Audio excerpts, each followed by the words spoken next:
In this video, we're going back to the basics and going over some proper kind of hygiene maintenance care for your clarinet to keep it in the best condition possible and also to not be gross.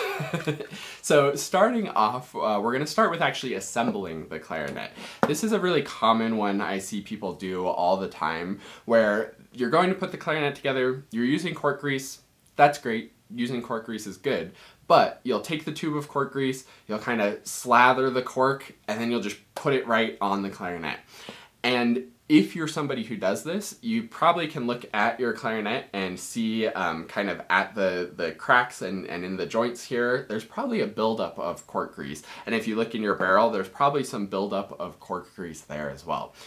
If you're having buildup of the cork grease, that's way too much. It also can cause problems because the cork grease can actually break down the glue that holds the cork on as well. So if you're having that big buildup of cork grease, then it's probably fully saturating in there. It's probably getting down to that glue layer and will make your tenon corks actually not last as long, which the whole reason to use cork grease is to get the instrument together easier and preserve the corks. So if you're using too much, you're having problems.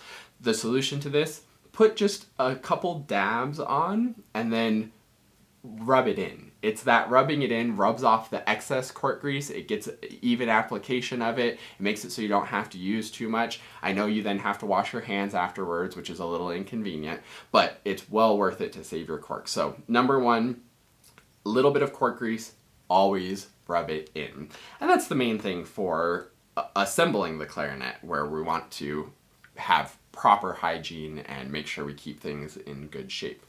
Now, looking at during playing, it's really kind of important to swab during playing. If you're a beginner, you may not be using enough air support yet for it to be necessary, but if you look at professional players, even in concert settings, you'll see professional players swabbing out during a concert and during a performance even. And that's because spit and saliva and condensation is building up in the clarinet as you're playing. Again, if you don't need to swab while you're playing, and if you're not getting moisture building up in the clarinet, first of all, you could be playing in just an extremely dry and hot place, which could be not ideal for your wooden instrument. Or you aren't using enough air and not getting enough energy to the air inside of the clarinet. We should be using very fast air, and I like to think about it almost as kind of like dense air. You can't actually change the density of air because that's the property of density.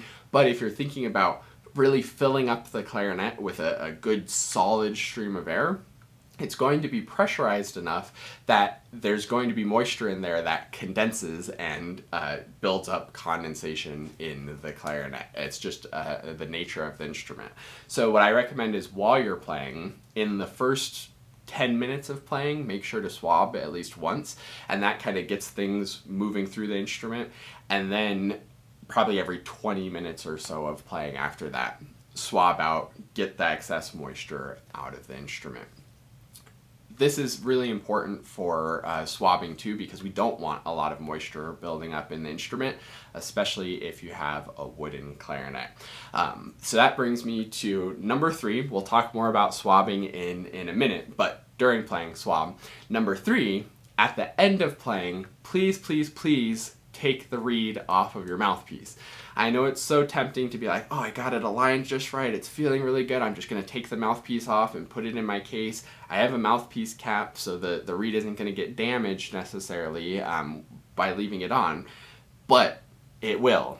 And there's a few reasons why it's so important to take the reed off the mouthpiece and put it in a good reed case, a well-ventilating reed case. And if you have questions about that, leave a comment. We could go into reed cases. But most important, take the reed off of the mouthpiece.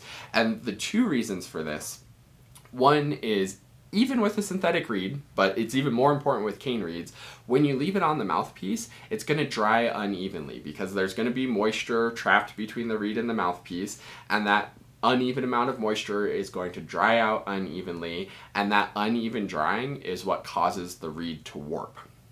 Once a reed has warped, there's almost no bringing it back to life. There's a few tricks that you can do that help a little bit, but we don't want the reed to get warped. And what a warped reed looks like is, if you look at it from this angle, sorry, it's not super easy to see on camera with the synthetic reed, but if you look at it looking at the tip of the reed will look like a wavy potato chip is always what I hear. And it's pretty accurate to what a really warped reed looks like.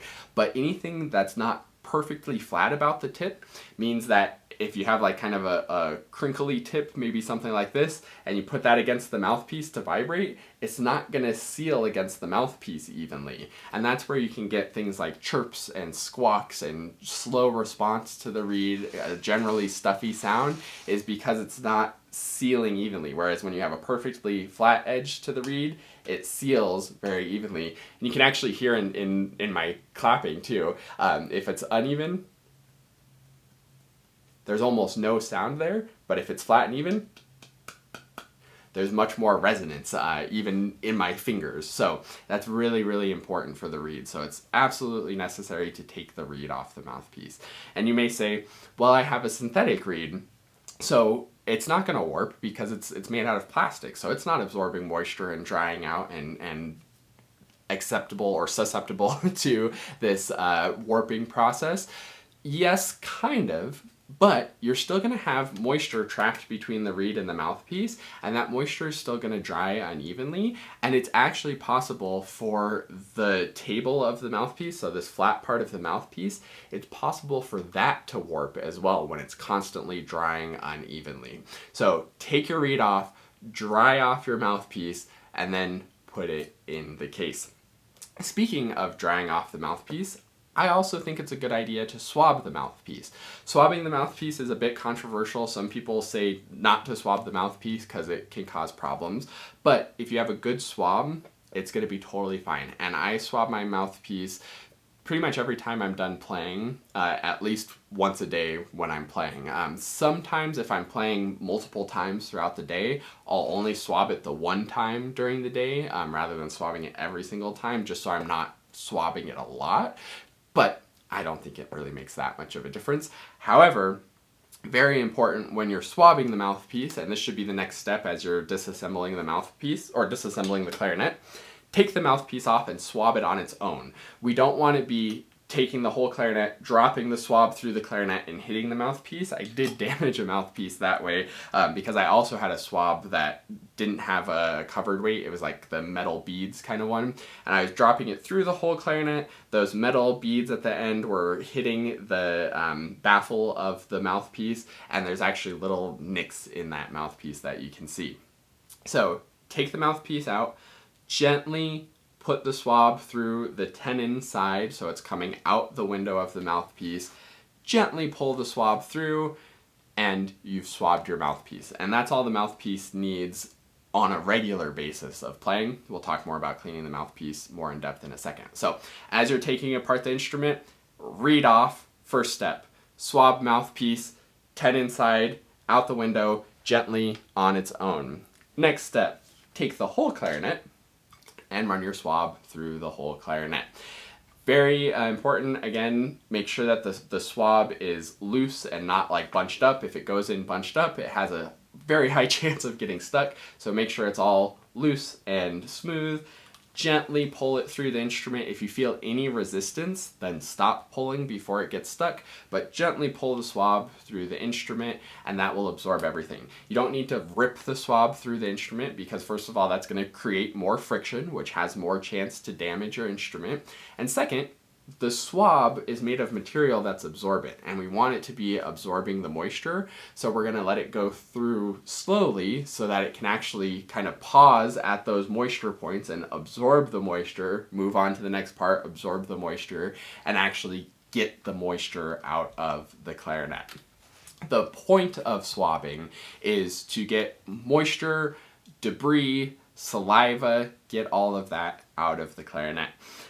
The reason why it's so important to swab every single time is because when you're playing, again, there's some saliva enzymes, there's some food particles. Even if you brush your teeth every time before you play, there's still going to be little bits of residue and things like that that can get blown into the clarinet. There's the acidity of your saliva, and again, the enzymes in your saliva, and just the moisture alone.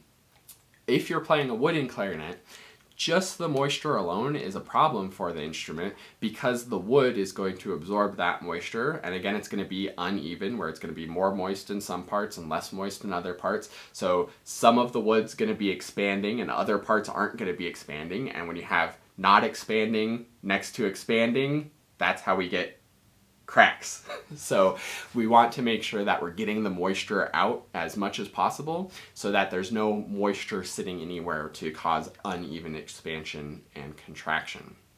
With the swab itself, my favorite material and what I always recommend is microfiber. So this is a BG swab that's made out of microfiber. Microfiber is very absorbent and it's also very soft. Silk is a common material for swabs, but I actually had a repair person who also does woodworking who said silk is often used as a polishing material in woodworking. So if you're running a silk swab through your instrument, you're kind of polishing the inside of the bore, which could be good to kind of flatten out and smooth out the inside of the bore, but it also is taking a little material off every time, and eventually the bore is going to get bigger, and that's kind of what leads to a blown out clarinet. So microfiber's the best material, and making sure that you have a swab where the weighted end is covered, so that there's no chance of the weight dinking around and scraping or scratching the inside of the clarinet. Now, continuing with the disassembly process, this is one that often gets overlooked, but is really, really helpful too. When you take the barrel off or take these tenons off, you may find that you get a little bit of moisture building up in there. And I haven't quite played enough to get any to show you. I probably have a tiny bit in the barrel.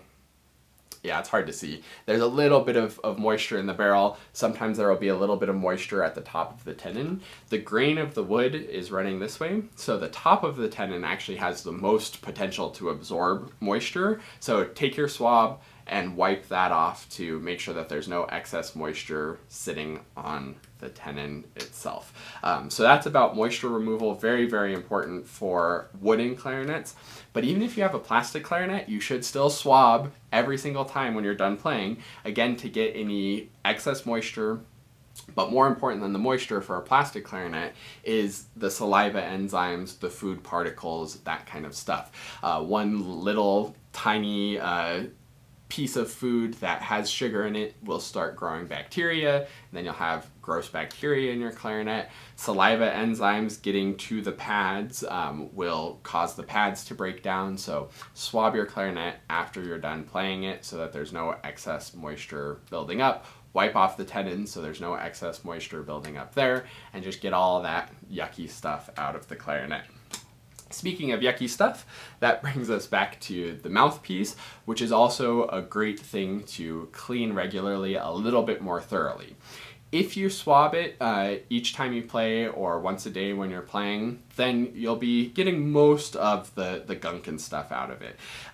But I've seen students whose mouthpieces have quite a large buildup of things like even just lip skin and skin cells that are getting blown in there. Again, any food particles that get blown in there. And if there's any residue of any type of food or even just sugars or things like that, that can also start growing bacteria and mold and things like that. And I've seen all kinds of gross things in students' mouthpieces, and maybe my mouthpiece from time to time, but but I'm better now. So take your mouthpiece and clean it regularly. Once a month would be what's recommended, what I would suggest. At least twice a year at bare minimum, you should be actually physically washing your mouthpiece. How you do that? Not hot water. That's the most important part, is we don't want it to be too hot. Room temperature water. Soap is fine. You can use dish soap, you can use hand soap. You can pretty much put whatever chemical you want on the mouthpiece, but remember you're going to be putting it in your mouth again, so Don't go too crazy. Just a gentle soap is totally fine. Get it in there. I like to take some Q-tips and just very gently kind of rub down the insides, rub down from this side, get in the nooks and crannies a little bit so that any gunk and buildup is getting pulled out and washed out. Sometimes you'll see a little white buildup, and I actually cleaned my mouthpiece very recently, so I don't have much, but there's this little kind of like white residue that will often build up on mouthpieces. Perfectly normal. That's just calcium and stuff from your mouth, which again is a good reason to be swabbing out your clarinet and swabbing out your mouthpiece, because there's all this little stuff that can build up. If you have the white crusties, dipping it in vinegar or lemon juice, something that's acidic, will take that off pretty quickly. So what I do for my mouthpiece cleaning routine is I'll wash it down with soap and water and the Q-tip and get as much stuff off as I can. Dip it in vinegar diluted in water, let it soak for a little bit, take it out, rinse it off, hit it with the Q-tip again to kind of pull off any last little crusty bits, and then rinse it really good, and then let it dry. Very important when you're cleaning the mouthpiece, try not to get the cork wet. That's the one thing that you can somewhat easily damage when you're cleaning the mouthpiece, is getting the cork wet. But worst case scenario, you have to get your mouthpiece recorked. That's not too big of a deal, and it will have much less of an impact than having bacteria that can make you sick building up in there, having gunk building up in there that's affecting the sound. I've had lots of students where they're having issues playing, and I look at their mouthpiece, sure enough, there's gunk built up in there. Go wash it. Everything's working better and sounds better. And actually, not just my students, but I've heard stories of professional players who brought their mouthpiece in to be refaced, and there was a gunk of buildup in there that was the problem. It didn't need to be refaced, it just needed to be cleaned. So clean your mouthpiece once a month is what's recommended. You don't need to do every day by any means, but clean your mouthpiece regularly, swab your clarinet every time you play it. Please, please, please take the reed off and don't leave your reed on your mouthpiece. Rub in the cork grease, all that good stuff. If you have any questions about any of these ideas, or if you have anything that I missed that you think is a good thing to be doing, let me know in the comments down below. Thanks so much for watching, and I look forward to seeing you in another video.